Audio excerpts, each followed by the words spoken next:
USA vs Serbia Men's Basketball.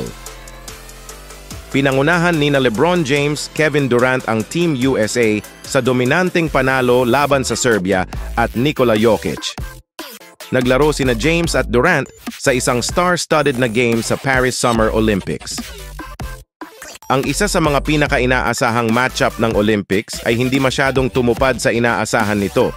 Matapos ang mabagal na simula, ang Team USA ay lumundag sa dominanteng 110-84 panalo laban sa Serbia. Ang malakas na pagsisimula ay naglalagay ng mahusay sa team para sa natitirang bahagi ng yugto ng grupo at nagbibigay sa team ng pagtaas ng kumpiyansa pagkatapos ng muntik na pagkatalo sa South Sudan bago ang mga laro. Bagamat bumaba ng maaga, nakabalik ang US dahil sa 23 points mula kay Kevin Durant na bumalik pagkaraan ng ilang oras na nag-sideline na may injury.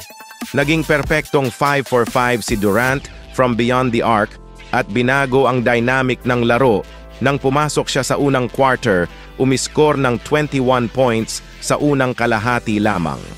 May dominanteng laro din si LeBron James na may 21 points, 9 assists at 8 rebounds. Si Holiday na may 15 points, Booker na may 12 points at parehong may 11 points sila Anthony Edwards at Stephen Curry.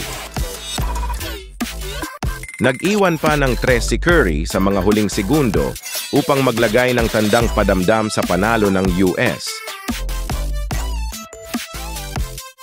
Isang kamangha-manghang pagsisimula sa kampanya ng mga Amerikano na kumuha ng ginto sa Paris na humahantong sa isang madaling panalo laban sa team na nakarank sa ika-4 sa mundo.